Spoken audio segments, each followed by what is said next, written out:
Hello and welcome back to Big Mouth. Right, you know how I feel about EastEnders if you've seen my EastEnders video I did earlier on this week. But I want to read something I saw on Twitter from an EastEnders blogger, an EastEnders pundit who I talk to quite often. His name is Sean Clark. Now, if you want to follow him, his Twitter tag is Sean CLA Author. So go follow him because he's a very interesting guy and he talks about lots of different things. But let me read out to you what he said yesterday. Sat down to watch the last 4 episodes of EastEnders and turned it off halfway through the first episode. Here's why. Repetitive scenes with Mick Stewart, half-wit Linda, nagging Linda Carter, Masood Ian non-comedy, Tiffany Butcher. Get this shit sorted at BBC EastEnders. So now, before I met Sean on Twitter, I actually felt that I was the only one going on about how badly EastEnders has declined in the past 10, 15 years. And it's always great to find someone who kind of agrees with you. Me and Sean don't agree with everything, but it's great because he's one of the few people on social media you can disagree with without having a fist fight or falling out or him threatening to chop my privates off. You know, I am one of those people who can disagree with you but not get offended by you. That's the secret, I think. That's how we coexist, isn't it, in social media. But it's very interesting what I've just read because these are my exact emotions when I caught up with EastEnders. It's very hard for me to sit through EastEnders these days. Where do we go from here? What do we do? It's very hard for us, of course, as an audience because we don't have the power to do anything. The BBC have, but they're not using that power. It's pretty clear to me that EastEnders shouldn't even be on in the summer. They don't try that hard in the summer. Not that they're trying that hard in autumn, spring or Christmas, but they know with Love Island, the World Cup, people are not really taking much notice. But I remind you what I said to you in the other video, that EastEnders, in one episode last week, was under 3 million viewers, 2.9 million viewers, which is disgraceful, even for the summer. There is no justification for this because Emmerdale and Coronation Street haven't suffered. So what is the explanation? It can't just be the World Cup. EastEnders has been on a decline for a very long time. I've been shouting this through the rooftops for a very long time. Now, you don't know me, you've never heard of me, but I'll repeat who I am. I'm Mick, I'm a former Iron Apple reality star. I'm writing and developing the first English-speaking dramas on Cyprus TV. I've been doing this for the past 18 months. It's a hard slog, but I'm really enjoying it. But my passion, my dream, I have 2 ambitions. One is an impossible one. To write and direct a Superman movie. That's never going to happen, but that's my dream. EastEnders is my realistic ambition. I believe that I have got all the tools to run an EastEnders show, or at least be a consultant with a really good showrunner. I have the ideas to turn this show around, not to just make it a success in the UK, but to make it a success globally.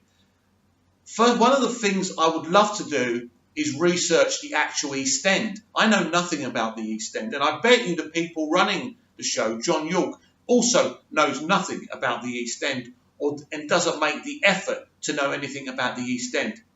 Coronation Street's different. There's no such place as Coronation Street. I know it's set in Manchester, in that area, and I'm sure they researched the area they're talking about where fictional Coronation Street is set.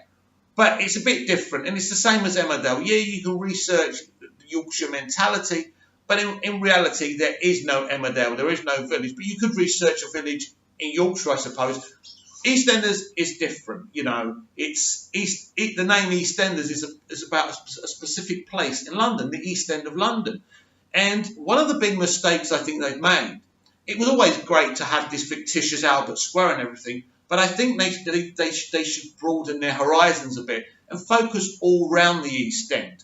There's some exciting things I would do with that. I've already mentioned in my other video that I would initiate a crime war, but not a silly little crime war where a couple of blokes dressed in black suits threaten each other. I'm talking about an all-out crime war. kind of manipulated by one person who's just come out of prison. So she's taken out all these other crime gangs and she's taken over. Her nickname's the Widow. The Widow is a former character. I know who it is, but you never will know unless I get on the show. I'm sure you're not eager to find out or interested in what I'm saying, but I believe, as I say, that I've got the keys and the tools to open up this franchise, not only to make EastEnders great, but to take it off in the summer with a big cliffhanger and create an EastEnders spin-off. That would mean rebooting El Dorado and making it an EastEnders spin-off. That would be taking one of the characters to move over to Spain. Now, why would I do this? Why would I take EastEnders off and create a kind of spin-off in Spain? Well, it's obvious. Why does Love Island work? Because it's summer. You've got people in bikinis in a nice glamorous setting. That's what we would do with El Dorado. It would be something that the audience would want to watch. It's the right time for a beachy type of soap, if you like. And then EastEnders comes back in September and will resolve the cliffhanger. These are many ideas that I've got, which I've already mentioned, of course, but I think you have to be blind, deaf and dumb not to realise that the BBC have just allowed EastEnders to fester and die. Even if you look, how many good episodes of EastEnders do you get a year? 5, 6, maybe 8, maybe 10 episodes. Think about how many episodes they produce a year. A lot, right? Do you think 6 to 10 good episodes are worth your while, are worth your licence fee? Now, on Friday, they're doing this really ambitious funeral story where we're going to see real-life people talking about how knife crimes affected them. Brilliant, ambitious, compelling. I can't wait to see it. But that one thing isn't going to save this show in the eyes of the people who have walked away. People want to see consistency. People want to be afraid to miss an episode, like we were when Sharon Gate was going to be resolved. When I was in Butlins and me and my mates wouldn't go out until we saw the resolution of that. And it was compelling. Then we went out and got shit-faced, right? This is what EastEnders used to be. You wouldn't dare miss it. Now, it doesn't matter. Even with the iPlayer.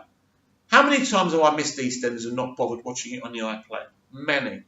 Because the thing with soap is now, of course, you can just go onto Twitter and like a few soap apps, or kind of like the BBC EastEnders social media account, and they tell you what's going on anyway. And if you read it and you don't like it, like I do most of the time, and they're quite familiar with me on the BBC social media account, and they know how negative I am. I think once I said something positive and they said, wow, Mick, for you, we'll take that as a compliment. And that was the night when Kathy returned and we had the 30 years anniversary. I was so excited that night when Kathy came back the way she did. I really thought Dominic Treadwell Collins had a handle on the show, but I was wrong about him as well. We've heard that one of the lads who, complained about Dominic Treadwell Collins insisting on him being topless all the time. There's been so many issues, not just with that, but so many things. And the fans have to speak out, because if people like Sean Clark don't speak out, and thank goodness there are people like him, thank goodness there's people like myself, but I don't want to blow my own trumpet, I'd rather talk about Sean. These people are so important because he represents a lot of people, because 9 out of 10 of his followers watch EastEnders and are not happy like him and are speaking up. There's EastEnders fans who have stayed in the background until people like Sean, thankfully, have come onto Twitter to talk about the issues and the decline of EastEnders. This is how we fight back. This is how we help. And if the BBC don't want to make a good EastEnders, then we take the show to Netflix and we persuade them to give the BBC such a massive bid that they can't say no. Would they even care? I don't think they would. Now, EastEnders, made the way I want to make it, would be a very attractive proposition to a company like Netflix. It would excite them within the concept. The way it's set up now as a soap, Netflix are not going to be interested. Of course they're not. But I do believe the ideas I have, the characters I want to bring in, the characters I want to keep, and there's not many I want to keep, and we'll do a video about that, which characters I keep and bin.